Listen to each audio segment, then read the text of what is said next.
The mayor of Kerrville, Texas, making an emotional plea for prayers as Kerr County looks to recover from devastating flooding. You're looking at a live look at Kerr County.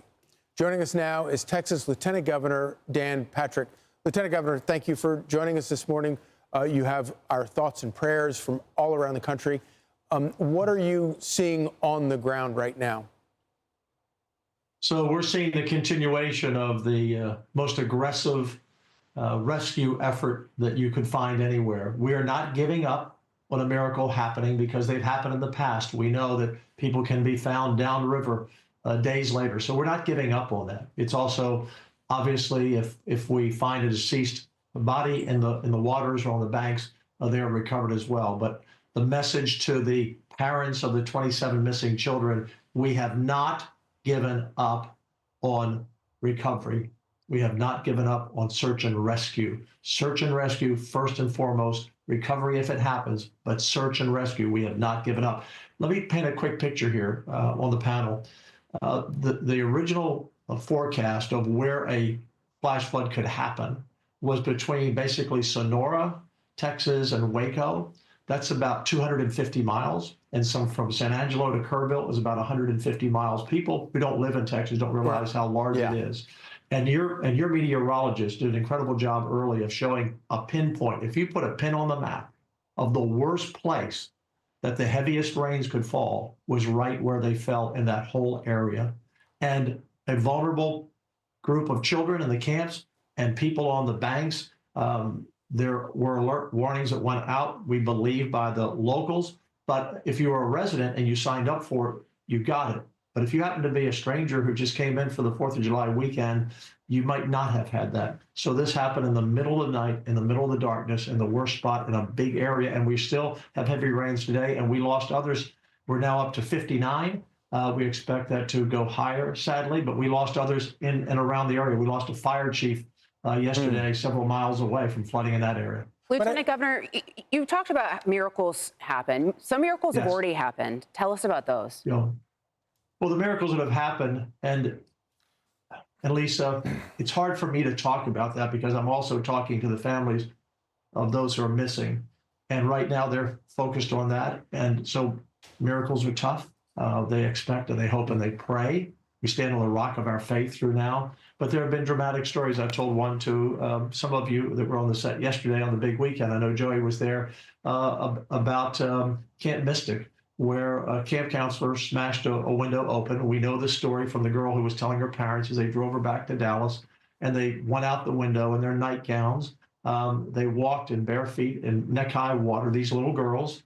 They swam for about 10 or 15 minutes. Can you imagine? In the darkness and the rushing waters and trees coming by you and rocks coming by you. And then they get to a spot on the land. They don't even know how they got to the next spot. And then a helicopter came and picked them up. Incredible stories. A young man who saved his fiancée and her children and his mother, but he cut his arm through the glass that he broke, and we don't know what happened to him. But he said to the family, "I can't go on. You have to go." And so we're going to have a book of stories of incredible heroic actions. Just the divers in the water that go down and the helicopter pilots that come down to pick up people, story after story. And remember, a lot of these camp counselors, like the story I just told you, that camp counselor was probably a teenager. And we've lost a camp counselor, we know for sure. There may, I hope not, have been any more. But of all of these camps along this river, Camp Mystic was in the worst spot where the water came and hit it in multiple directions coming down.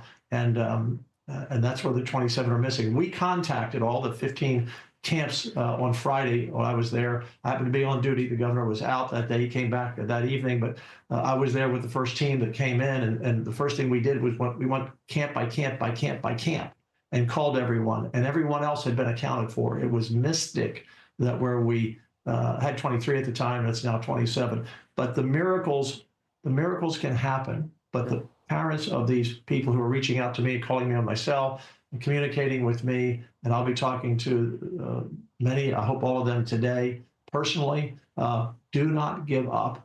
Do not give up. Miracles can happen. Lieutenant Governor, I got two questions for you real quick. First of all, the fire chief that was lost, was he on duty or was he he was lost the same way everyone else was. He was on duty, a veteran. He was going down to check out an area over near the Marble Falls area, Leander area, and that I don't know the exact Yes. pinpoint. Yeah. But one of the things we said in our first press conference I had on Friday was people have to be aware of the flash floods from anywhere in that big area. I told you, hundreds of miles in any direction, and so it's continued to happen. We had a flash flood like this about a month ago in San Antonio, and 10 lives were lost. Out of nowhere it comes. And so, but on that map, this heavy rain couldn't have fallen at the worst place at the worst time.